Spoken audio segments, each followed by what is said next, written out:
ഫ്രണ്ട്സെ, അച്ചായൻ കണ്ണൂരാണ്. ഞാനൊരു പ്രത്യേക മെസ്സേജുമായിട്ടാണ് വന്നത്. കാരണം ഇവിടെ ജീവിതത്തിലുണ്ടായേക്കുന്ന ഓരോ അനുഭവങ്ങളാണ് കേട്ടോ. നമ്മൾ ഒരു മനുഷ്യന് ഒരു പൈസ കടം കൊടുക്കുക എന്ന് പറഞ്ഞു കഴിഞ്ഞാൽ നമ്മൾ അവരുടെ വൈരാഗ്യം സമ്പാദിക്കുക, അല്ലെങ്കിൽ ശത്രുക്കളെ സമ്പാദിക്കുക എന്നുള്ളതാണ് എൻ്റെ ജീവിതത്തിൽ നിന്ന് ഒത്തിരി അനുഭവങ്ങളിൽ കൂടെ പഠിച്ച ഒരു വ്യക്തിയാണ് ഞാൻ. എൻ്റെ PM-ലെ മെസ്സേജുകൾ പലതും നോക്കാറില്ല. നോക്കാത്തതിൻ്റെ കാരണം എന്ന് പറഞ്ഞു കഴിഞ്ഞിട്ടുണ്ടെങ്കിൽ കുറേയൊക്കെ മെസ്സേജുകൾ തുറക്കുമ്പം അതിലൊക്കെ ഓരോ പൈസ ഇനി ബുദ്ധിമുട്ടുകളെക്കുറിച്ചുള്ള കഥകളും പൈസയുടെ കഥകളും ഒക്കെയാണ് ചോദിച്ചേക്കുന്നത്. ശരിയുള്ള കാര്യമാണ്. കാരണം ഒരു മനുഷ്യൻ്റെ ബുദ്ധിമുട്ടുകൊണ്ട് ചോദിക്കുന്നതാണ്. കാരണം അവർക്ക് വേറെ വഴികളില്ലാതെ വരുമ്പം അവർ ചോദിക്കുന്നതാണ്. അവരെ ഞാൻ ഒരിക്കലും തെറ്റു പറയുന്നില്ല. തിരിച്ചു തരാം എന്ന വാഗ്ദാനത്തോട് കൂടിയിട്ട് ഒത്തിരി പേരെൻ്റെ അടുത്ത് പൈസ വാങ്ങിയിട്ടുണ്ട്. അവരെ ഒന്നും ഞാൻ തിരിച്ച് പറയുന്നില്ല. കാരണം രണ്ടറ്റവും കൂട്ടിമുട്ടിക്കാൻ വേണ്ടി കഷ്ടപ്പെടുന്ന ഒത്തിരി ആൾക്കാരാണെന്ന് നമ്മുടെ ഇടയിലുള്ളത്. അപ്പം അതിൻ്റെ ഇടയ്ക്ക് എന്നോ സാധിച്ചിട്ടുണ്ടാവില്ല. തിരിച്ചു തരാം എന്ന് പറഞ്ഞിട്ട് എൻ്റെ അടുത്ത് ഇഷ്ടം പോലെ ആൾക്കാർ 5,000 10,000 ഒക്കെ വെച്ച് പൈസ വാങ്ങിയിട്ടുണ്ട്. ഒത്തിരി പാവപ്പെട്ട ആൾക്കാരാണ്, കഷ്ടപ്പെടുന്ന ആൾക്കാരാണ്. എനിക്കതിലൊന്നും ബുദ്ധിമുട്ടും വിഷമവും ഇല്ല കേട്ടോ. ഞാൻ അവരൊന്നും കുറ്റം പറയുന്നുമില്ല. കാരണം നമ്മൾക്ക് എല്ലാവർക്കും ബുദ്ധിമുട്ടുകളുള്ളതാണ്, വിഷമങ്ങളുള്ളതാണ്.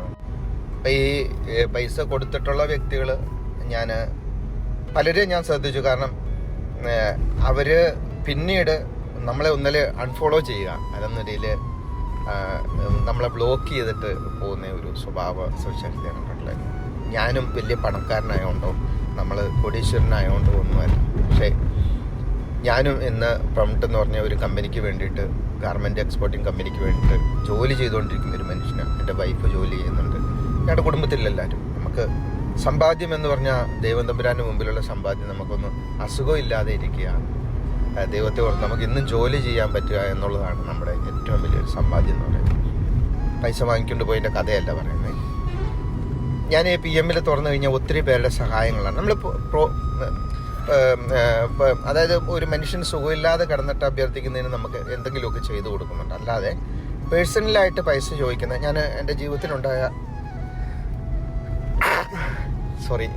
എൻ്റെ ജീവിതത്തിലുണ്ടായ ഒരു കഥ ഞാൻ പറയുകയാണ്. കാരണം കഥയല്ല, എൻ്റെ ജീവിതത്തിലുണ്ടായ ഒരു അനുഭവം.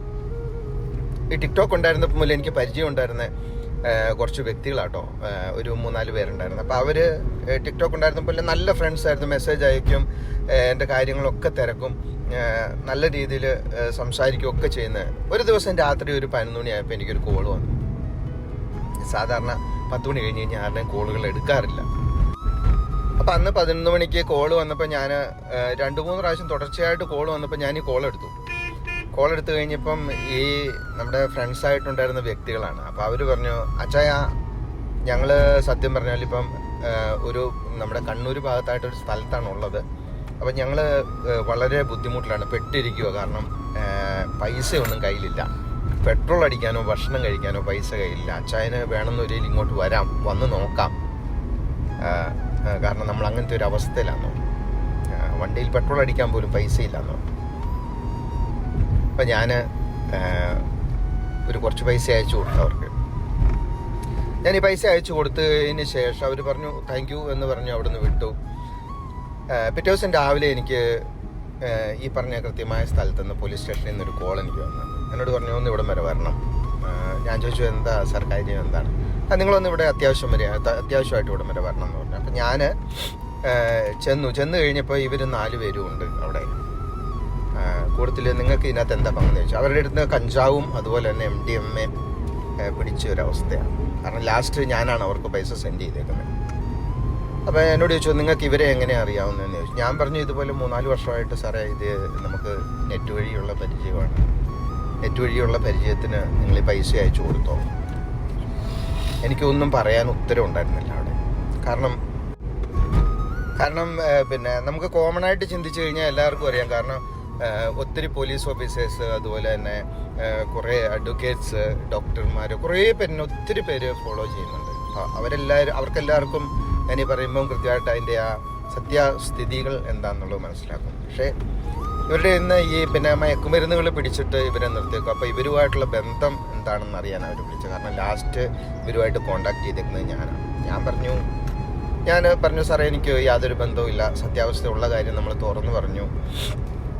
കാരണം അവരവിടുന്ന് പറയുക എനിക്കതിൽ എന്തെങ്കിലും ബന്ധമുണ്ട്, അല്ലെങ്കിൽ 1 ഗ്രാം അല്ലെങ്കിൽ 2 ഗ്രാം MDMA എനിക്ക് വേണ്ടിയിട്ടാണ് കൊണ്ടുവന്നതെന്ന് അവരവിടുന്ന് പറയാമെങ്കിൽ ഞാൻ അഴിക്കില്ല, തീർച്ചയായിട്ടും ഞാൻ അഴിക്കില്ല. കാരണം പല പ്രാവശ്യം അവരുമായിട്ട് ഫോൺ കോളിൽ ബന്ധപ്പെട്ടിട്ടുണ്ട്, അവർക്ക് പൈസ അയച്ചേക്കുന്നതിൻ്റെ എവിഡൻസ് ഉണ്ട്, എല്ലാ കാര്യങ്ങളും ഉണ്ട്. അപ്പം നമ്മൾ തീർച്ചയായിട്ടും അഴിക്കില്ല. നമുക്കവിടെ കുടുംബം ബന്ധപ്പെടും, കുടുംബമായിട്ട് നമുക്ക് ബുദ്ധിമുട്ടുകളുണ്ടാവും, നമ്മൾ ഫ്രണ്ട്സിൽ നിന്നും അകലും. നിങ്ങളുടെയൊക്കെ മുമ്പിൽ നല്ല ഒരു രീതിയിൽ നല്ല ഒരു കണ്ടീഷനായിട്ട് നിൽക്കുന്ന എൻ്റെ എല്ലാ മുഖത്തിൻ്റെ ആ ഭാവങ്ങളും നിങ്ങളുടെ അടുത്ത് എല്ലാം മാറ്റപ്പെടും. നമ്മൾ MDMAക്ക് അടിമപ്പെട്ട ഒരു വ്യക്തിയായിട്ട്, അല്ലെന്നൊരു ഡ്രഗ്സിന് അടിമപ്പെട്ട ഒരു വ്യക്തിയായിട്ട് നിങ്ങളെല്ലാവരും എന്നെ കണക്ക് കൊടുത്തു. സത്യാവസ്ഥയുള്ള കാര്യമാണ്. മാക്സിമം ആൾക്കാരിലേക്ക് ഷെയർ ചെയ്ത് കൊടുക്കുക. ജീവിതത്തിൻ്റെ അനുഭവങ്ങൾ ഒരിക്കലും നമ്മൾ മറക്കാതിരിക്കുക.